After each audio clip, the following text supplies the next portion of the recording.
Hello everyone. आज के इस लेक्चर में हम विटामिन डी के बारे में डिस्कस करेंगे। विटामिन डी, इसकी क्या हिस्ट्री है, क्या इसके फंक्शंस है, इसका कॉम्पोजिशन, इसकी डेफिशिएंसीज और इसकी हाइपर विटामिनोसिस के बारे में बात करेंगे। और साथ ही ये कितना हमें प्रतिदिन लेना आवश्यक होता है, इसके बारे में भी हम डिस्कस करेंगे। तो देखिए, विटामिन डी जो है ये फैट सॉल्युबल विटामिन होता है, अर्थात वसा में घुलने वाला विटामिन होता है। इसको एंटी रैकेटिक विटामिन भी कहा जाता है। सबसे पहले मैलन बी ने 1919 में इसकी खोज की थी और बताया कि रिकेट से पीड़ित कुछ कुत्ते थे जिनको कॉड लिवर ऑयल जब दिया गया तो वो इस रोग से मुक्त हो गए थे। फिर 1922 में मैकोलम और उसके जो को वर्कर्स थे उन्होंने कॉड लिवर ऑयल का ऑक्सीडेशन किया और उससे विटामिन ए को अलग करके विटामिन डी प्राप्त किया। इस तरीके से इन्होंने विटामिन डी की खोज की थी। उसके पश्चात इन्होंने यह भी सिद्ध किया कि विटामिन ए से विटामिन डी भिन्न है, जो कि रिकेट्स के रोग निवारण में महत्वपूर्ण भूमिका निभाता है। इसके बाद स्टीनबॉक ने और 1924 में हैस ने, इस प्रकार कई लोगों ने या कई शोधकर्ताओं ने इसके ऊपर शोध किया और बताया कि विटामिन डी प्रेजेंट होता है कॉड लिवर ऑयल के अंतर्गत और यह रिकेट्स के प्रतिरोध में काम करता है। अब हम बात करेंगे इसके टाइप्स और इसके कॉम्पोजिशन के बारे में। तो जो विटामिन डी है ये मुख्यतः दो प्रकार का होता है, विटामिन D2 एंड D3। जो D2 विटामिन होता है यह पेड़ पौधों में पाया जाता है। इसको अर्गोस्टिरॉल या प्रो विटामिन डी भी कहा जाता है। यह फंगस में और यीस्ट में सबसे ज़्यादा मात्रा में पाया जाता है। विटामिन D3 जो होता है इसे 7 डिहाइड्रो कोलेस्ट्रॉल कहा जाता है। यह फिश ऑयल्स में पाया जाता है। जो हमारे स्किन होती है, ह्यूमन स्किन, उसके नीचे डिहाइड्रो कोलेस्ट्रॉल उपस्थित होता है, जो कि सूर्य की पराबैंगनी किरणें होती है, यूवी रेज, उनके कांटेक्ट में आकर के ये विटामिन डी में चेंज हो जाता है। तभी तो हमें कहा जाता है कि आपको प्रतिदिन एटलीस्ट 15 मिनट्स तक सन बेदिंग करनी चाहिए। ऐसा कहा जाता है कि हमें सूर्य से विटामिन डी मिलता है। जी नहीं, ऐसा नहीं है कि हमें सूर्य से विटामिन डी मिलता है। एक्चुअली विटामिन डी हमारी स्किन के नीचे प्रेजेंट होता है, सिर्फ और सिर्फ ये धूप से एक्टिवेट हो जाता है, इसलिए हमें धूप लेने के लिए कहा जाता है। अब हम बात करेंगे विटामिन डी की कैरेक्टरिस्टिक्स के बारे में। ये वाइट कलर का क्रिस्टलाइन और ऑर्डरलेस सब्सटेंस होता है। यह टेम्परेचर, एल्कली और ऑक्सीडेशन के प्रति स्थिर होता है। यह जो भी फैट्स होते हैं और फैट सॉल्वेंट्स होते हैं जैसे कि ईथर, बेंजीन, क्लोरोफॉर्म, इन सब में घुल जाता है, लेकिन वाटर में इनसॉल्युबल होता है। विटामिन डी का अब्जॉर्प्शन, स्टोरेज और एक्सक्रीशन जो होता है, जिसमें से हम पहले बात करेंगे अब्जॉर्प्शन के बारे में। विटामिन डी का अब्जॉर्प्शन, जो हम फूड कंज्यूम करते हैं, ये पहले स्मॉल इंटेस्टाइन्स में जाकर के अब्जॉर्ब होता है। ठीक है, जो बाइल जूस होता है और फैट होते हैं इसके अवशोषण में हेल्प करते हैं, इसके अब्जॉर्प्शन में हेल्प करते हैं। इसके अलावा जैसे विटामिन, कुछ ऐसी कंडीशंस होती है जो कि हिंड्रेंस भी क्रिएट करती है विटामिन डी के अब्जॉर्प्शन में, जैसे कि जो पैनक्रियाज में इन्फ्लेमेशन होता है वो इसके अवशोषण में बाधा उत्पन्न करती है। अगला हम बात करेंगे स्टोरेज की।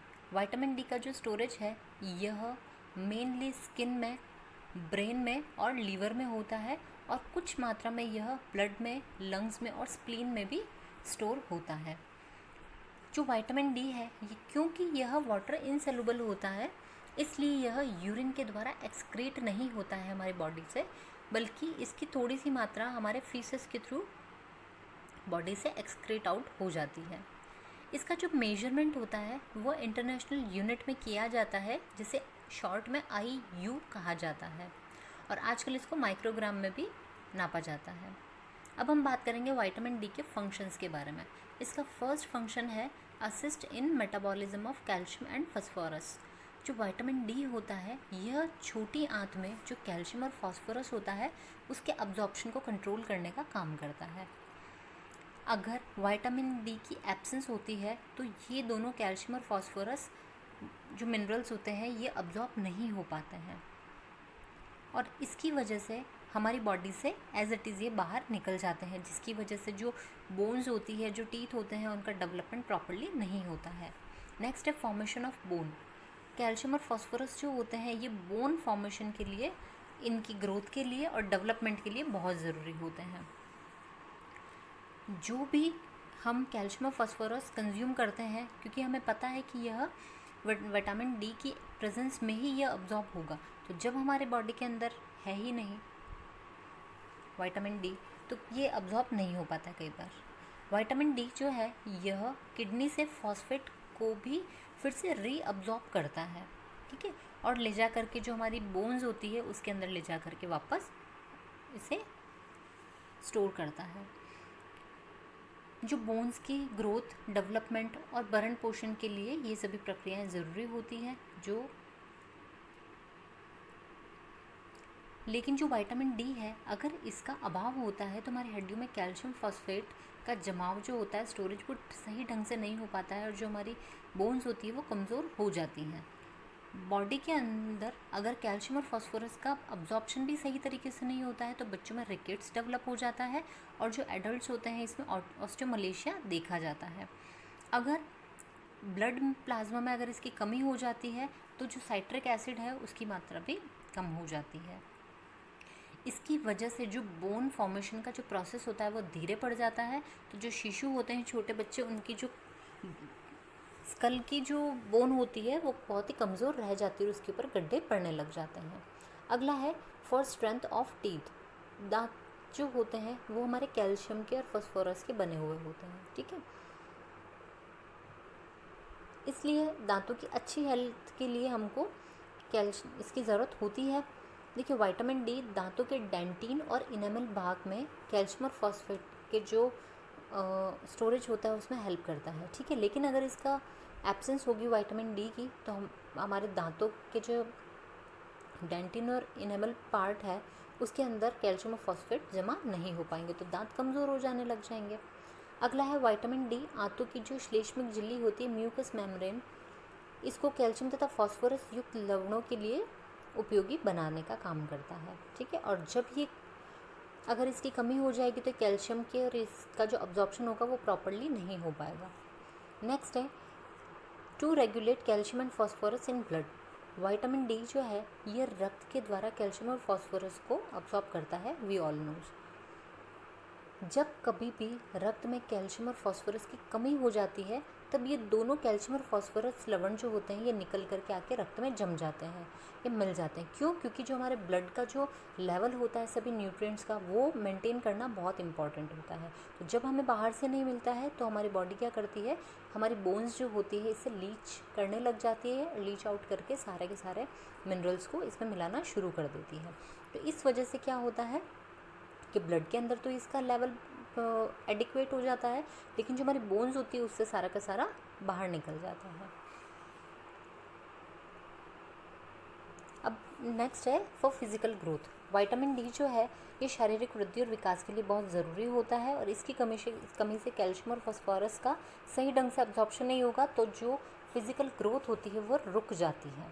नेक्स्ट है रेगुलेशन ऑफ पैराथायरॉइड ग्लैंड।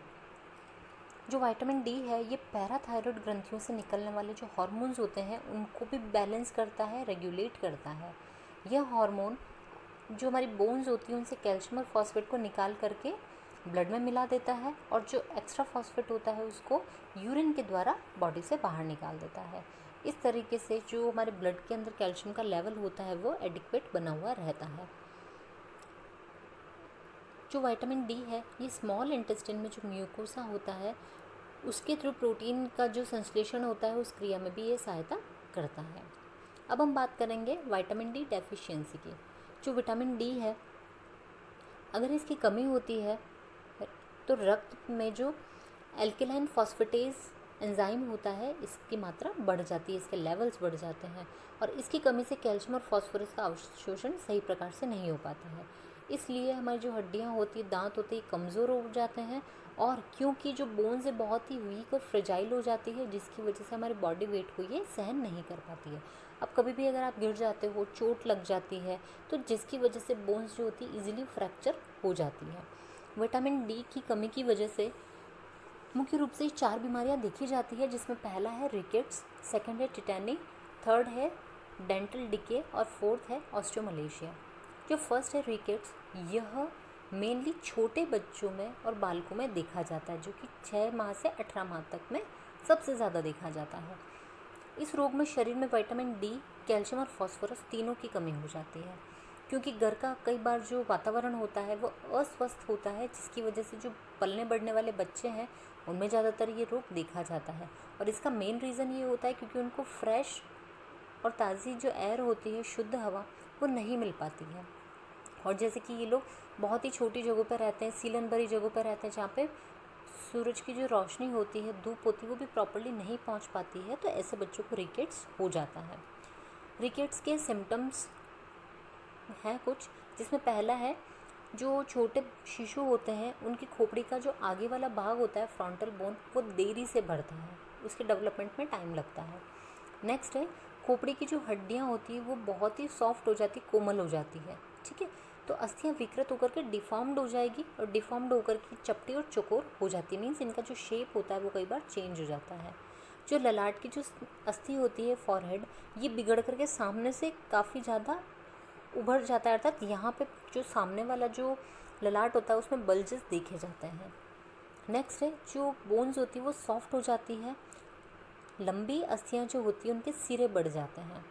जो रीढ़ की हड्डी होती है, वर्टिब्रल कॉलम, इसकी अस्थियाँ कमज़ोर होकर के लचक जाती है, और जो कुबड़ का प्रॉब्लम होता है वो देखा जाता है, ठीक है। और कभी कभी रीढ़ की हड्डियाँ एक तरफ की ओर मुड़ जाती है।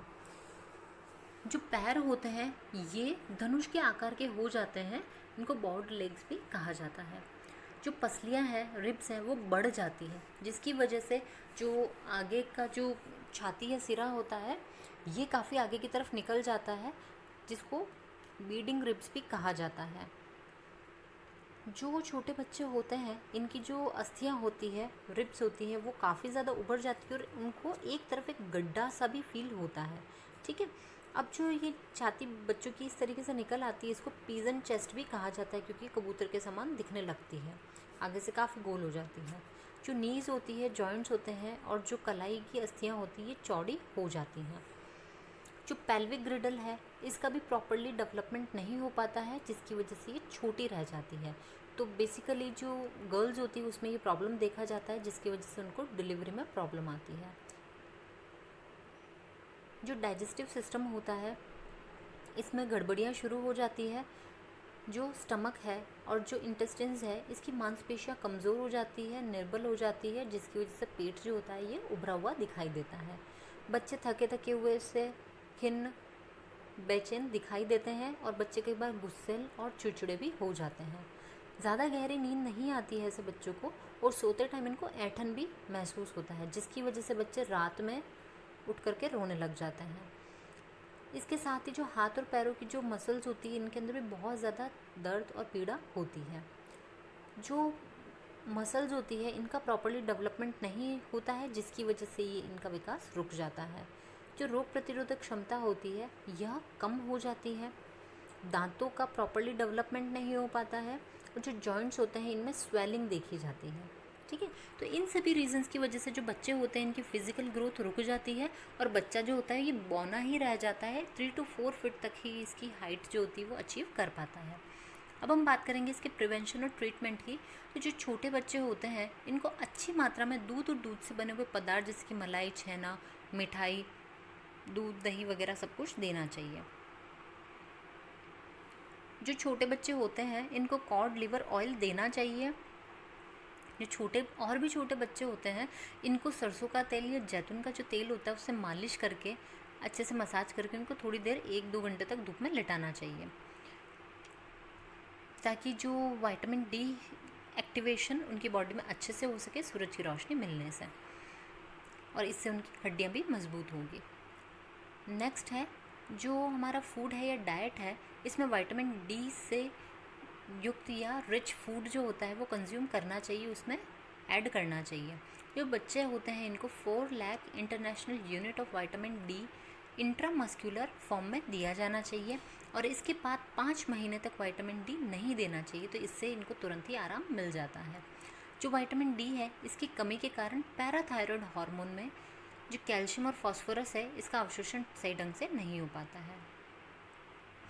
तो सामान्य रिकेट्स जो होता है तो ऐसी कंडीशन में 10,000 international unit of vitamin D daily orally दिया जाता है 10 डेज तक, और इसके बाद में 2000 international unit of vitamin D 1 महीने तक दिया जाना चाहिए। तो इस तरीके से जब रोगी की कंडीशन में सुधार हो जाता है तो उसके बाद 400 IU विटामिन डी भोजन के माध्यम से डेली लेना चाहिए। मीन्स अब डाइट के थ्रू ही लेंगे, अब इसके जो सप्लीमेंट्स होते हैं या इंजेक्शंस होते हैं वो नहीं दिए जाएंगे। अगला है सेकंड टिटेनिंग, मांसपेशी मरोड़ भी इसे कहा जाता है।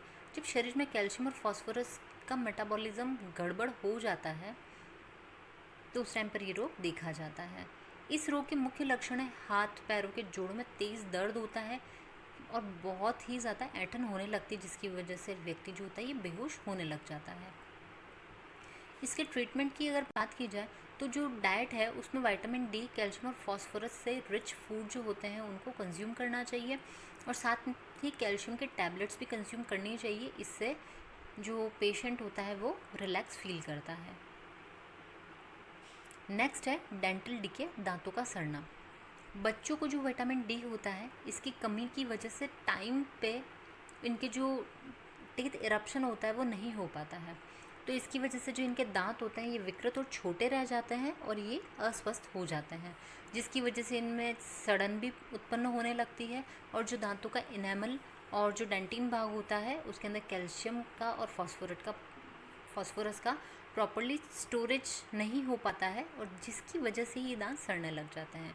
तो इसमें जो दांत होते हैं उसमें कीड़े भी लग जाते हैं, कई बार दांत सड़ करके ख़राब हो जाते हैं। तो इसके उपचार में जो हमारी डाइट होती है इसमें दूध, फ्रूट्स, सब्जियां और फ्रूट जूसेस ऐड करने चाहिए, साथ ही कॉड लिवर ऑयल कंज्यूम करना चाहिए। नेक्स्ट है ऑस्टियोमलेशिया। यह जो रोग है यह एडल्ट्स में देखा जाता है और इसको बड़ों का रिकेट्स भी कहते हैं।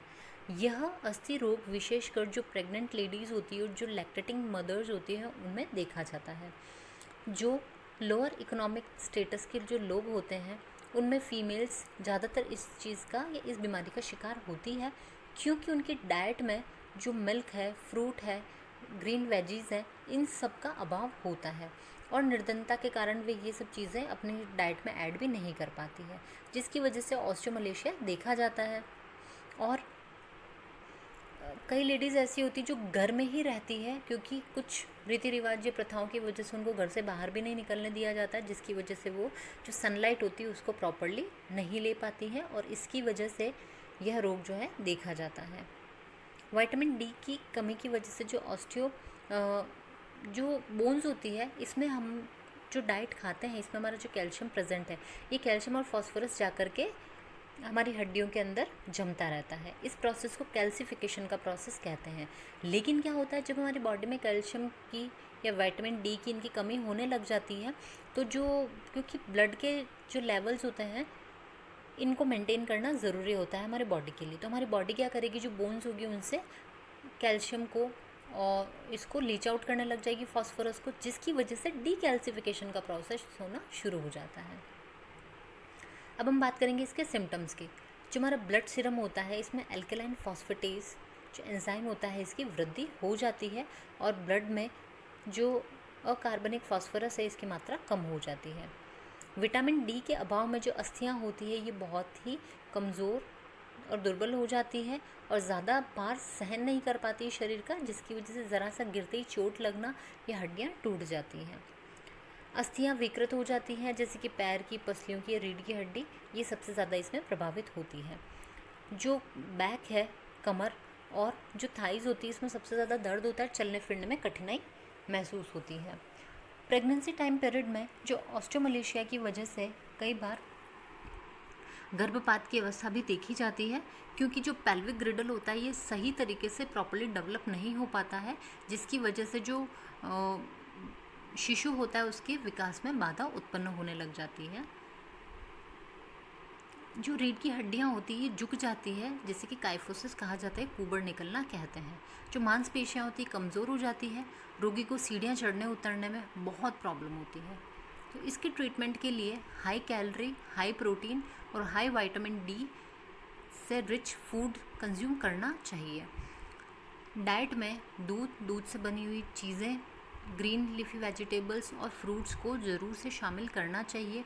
और जब बहुत ही ज़्यादा गंभीर कंडीशन होती है ऑस्टियोमलेशिया की, तो ऐसे में 50,000 IU विटामिन डी जो इंट्रामस्कुलर फॉर्म में जो पेशेंट होता है उसको देना चाहिए। और फिर 6 मंथ्स तक विटामिन डी की कोई भी खुराक देने की ज़रूरत नहीं होती है। और after 6 months 400 IU vitamin D daily food के थ्रू कंज्यूम करना चाहिए। नेक्स्ट कंडीशन है ऑस्टियोपोरोसिस की। यह रोग जो है मेनली ओल्ड एज में देखा जाता है। इसमें जो बोन्स होती है निशक्त, कमज़ोर और ब्रिटल हो जाती है, जिसकी वजह से ज़रा सी चोट लगने गिरने पर ये टूट जाती है।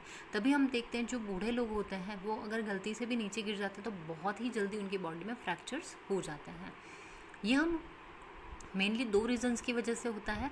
पहला है हार्मोनल डेफिशिएंसी की वजह से, और सेकंड होता है कि डाइट में कैल्शियम और विटामिन डी की डेफिशिएंसी होने की वजह से, या हमारी जो डाइट है वो डेफिशिएंट है कैल्शियम और विटामिन डी में। तब पहला है हार्मोनल डेफिशिएंसी की वजह से है।